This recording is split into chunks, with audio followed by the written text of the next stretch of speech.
नवाज शरीफ साहब को अब थोड़ी सी समझ आ गई है कि मेरे साथ आखिर में हुआ क्या है।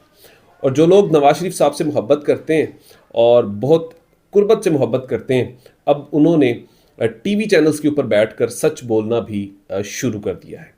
खुदा के बेहतरीन नाम में आप सब देखने और सुनने वाले मेरे तमाम नाजरीन की सलामती हो। मैं सलमान सैम अपने सोशल मीडिया नेटवर्क के साथ आपकी खिदमत में हाजिर हूँ।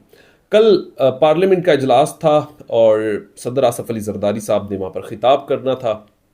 और उस खिताब के दौरान हाजिर सर्विस बड़े लोगों ने वहाँ पर भी आना था, लेकिन वो नहीं आए। इसके ऊपर भी बहुत ज़्यादा बात की जा रही है वो क्यों नहीं आए, क्योंकि पाकिस्तान तहरीक इंसाफ जो है वो अपनी पूरी मुकम्मल तैयारी करके बैठी हुई थी। और जिस तरीके की कल नारेबाजी जो है वो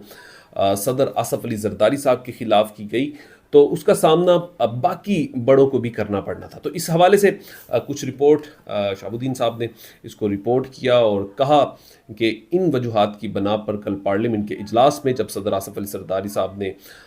खिताब करना था, वहाँ पर 3 से 4 वो स्पेशल चेयर्स जो थी वो खाली थी। तो बड़ी वजह कुछ ये भी रिपोर्ट की जा रही है। उसके साथ साथ इमरान खान साहब की डील के हवाले से पहले तो कहा जा रहा था जिस तरीके से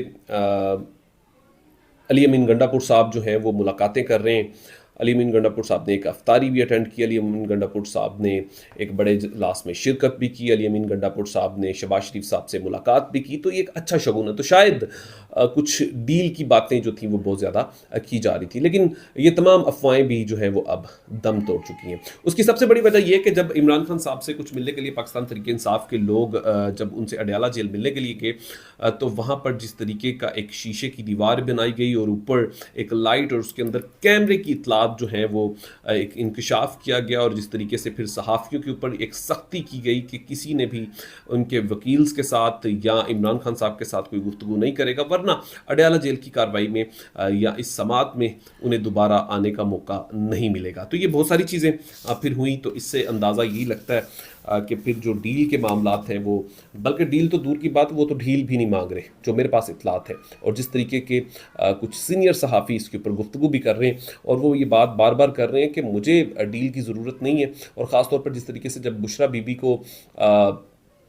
बनी गाला शिफ्ट किया गया या करने की बातें की गई, तो उसके फ़ौरन बाद एक दरख्वास्त दायर कर देती है कि कर दी जाती है कि उन्हें दोबारा अडयाला जेल में ही शिफ्ट किया जाए। हमें किसी किस्म की ढील या डील हमें नहीं चाहिए। तो इसकी एक सबसे बड़ी वजह ये भी लगती है कि देखें कि जिस तरीके से एग्रेसिवली शेर अफजल मरवत साहब ने अब पंजाब में एंट्री की है और जिस तरीके की 13 तारीख के जलसे में सब ने मिलकर एक सख्त गुफ्तगू और बयानिए का आगाज़ किया गया। डील के हवाले से कुछ बातें, कुछ इतलात हैं और मुबैना तौर पर बहुत सारे सहाफ़ियों ने इसको रिपोर्ट भी किया और कहा कि इस डील के हवाले से जो बात की जा रही है वो डील ये है कि इस हुकूमत को 5 साल चलने दिया जाए, या जब तक ये हुकूमत चलती है तो कुछ खामोशी करें। आपको सबसे पहले बनी गाला शिफ्ट किया जाएगा, ये इमरान खान साहब के लिए ऑफर थी। इस हवाले से भी मुबैना तौर पर बहुत सारे सहाफ़ी जो सीनियर सहाफ़ी हैं इसको रिपोर्ट भी कर रहे हैं और उसके बाद आपको रिलैक्सेशन जो है वो मिलना शुरू हो जाएगी। और जिस तरीके से कुछ केसेस में इनको रिलैक्सेशन मिली, लेकिन पहली तो बात यह है कि जहाँ अब मैं ज़ाती तौर पर जो चीज़ें समझता हूँ कि इमरान खान साहब जो है वो ना तो कोई डील मांगेंगे ना कोई ढील मांगेंगे, कोई भी रिलैक्सेशन जो है वो नहीं मांगेंगे। तो इस हवाले से फिर तमाम चीज़ें जो हैं वो आप देख सकते हैं। फिर से मामला थोड़े से सख्त हो गए। तो इट्स मीन कि जो चीज़ें होने जा रही थी अब वो नहीं हो रही। फिर उसके बाद पाकिस्तान मुस्लिम लीग नून के लोग, ख़ास तौर पर जवेद लतीफ़ साहब,